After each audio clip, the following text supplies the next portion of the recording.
याद है, बड़ा मशहूर वाकया है और पूरी दुनिया में मशहूर हुआ। वाकया इतना मुहय्यरुल अकूल है। सऊदीया रियाज की हाई कोर्ट के अंदर केस चला, अखबार ने सुर्खियां लगाई। केस क्या है? कोई जायदाद का झगड़ा, कोई माल का तनाजा? नहीं, केस ये है, एक 80-90 साल का बूढ़ा और एक 60-70 साल का बूढ़ा है, बूढ़े हैं दोनों, अदालत में केस लगा हुआ है। केस भी अजीबो गरीब नोयत का। केस ये है, 70-80 साल का जो बंदा है उसके पास उसकी 110 साल की वालिदा मौजूद है। छोटे बेटे ने मुकदमा किया हुआ हाई कोर्ट के अंदर, नीचे से आते आते हाई कोर्ट में आ गया है। ये सारी जिंदगी इसने वालिदा की खिदमत की है, ये बूढ़ा हो गया है, अब वालिदा की खिदमत सही तरह नहीं कर सकता। मैं केस करता हूं, 70 साल उस छोटे भाई की भी उम्र है कि वालिदा मेरे हवाले कर दी जाए। और लोग मालो दौलत के लिए केस करते हैं, और कुछ लोग उनकी अल्लाह ने ऐसी तरबियत कर दी होती है, इतनी अच्छी वालिदैन उनको नसीब होते हैं, ऐसी उम्दा तरबियत होती है, वो केस कर रहा है वालिदा को लेने के लिए।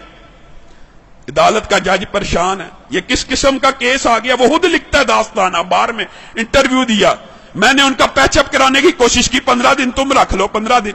बड़ा बेटा कहता है मेरे पास रही है, मैंने अब छोड़नी ही नहीं, अब चाहे मेरी उम्र 80 साल हो गई है, एक दिन भी अगर मेरी वालिदा मेरे बारे में शिकायत करे, मेरे छोटे भाई को दे देना। छोटा भाई कह रहा है ये अकेला ही जन्नत कमाने लगा हुआ, मेरा कोई हक नहीं वालिदा पे, इसने इतनी उम्र हिदमत कर लिया, मेरा भी हक है, ये बूढ़ा हो गया।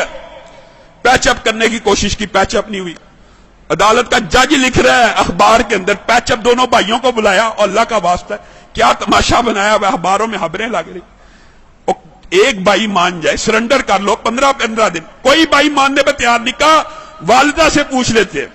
जज ने आखिरी हल ये निकाला, वालिदा से पूछते कि जिसके पास वालिदा रहना चाहती है उसके सुपुर्द कर दूंगा। वालिदा को बुलाया गया, व्हील चेयर पे आई, कहते हैं 30 किलो उसका वजन होगा, कमजोर सी। जज ने पूछा ये तेरे बेटे तूने कैसी तरबियत की है, तेरे लिए झगड़े हैं, मेरे पास तो मालो दौलत के केस आते हैं, जायदाद के केस आते हैं, प्रॉपर्टी के केस आते हैं, तू इन दोनों में से किसके पास रहना चाहती है? वालिदा उस उम्र में रो रही है, अल्लाह की कसम मुझे दोनों प्यारे हैं, मैं दोनों में किसी के साथ फर्क नहीं कर सकती, आप जज हैं, मैंने आपको इख्तियार दिया, जिसके साथ रहने का हुक्म देंगे मैं रहूंगी, मैं दोनों में से एक का इंतखाब करके अपने किसी बेटे का दिल नहीं तोड़ना चाहती। अदालत के जज ने फैसला लिखा, शह सुर्खियां छपी, उस बुजुर्ग खुशकिस्मत खुश नसीब इंसान के आंसुओं की तस्वीर रियाज के अखबार में छपी।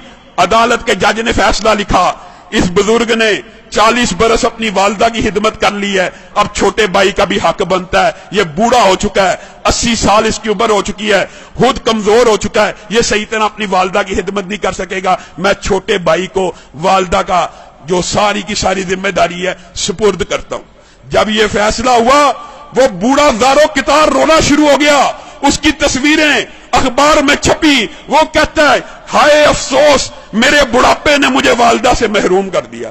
लोगों, ये तरबियत है, ये अंदाज है कि 80 साल का बूढ़ा ज़ारो कितार वालिदा के छिन्ने पे रो रहा है कि मेरी जन्नत मुझसे दूर कर दी गई है। हमारा मुआशरा कितना बदनसीब है, बदबख्त है, बूढ़े वालिदैन की खिदमत करना तो दूर की बात, उनको ओल्ड होम में भेज देता है, ओल्ड हाउसेज में भेज देता है। ये ओल्ड होम ओल्ड हाउसेज में भेजना इस्लाम का कल्चर नहीं है, यह फितना कहीं और से आया है। इस्लाम में रिश्तेदारों की अहमियत है, जो चाहता है, नबी करीम सल्लल्लाहु अलैहि वसल्लम ने फरमाया जो बंदा चाहता है ना उसका रिज़्क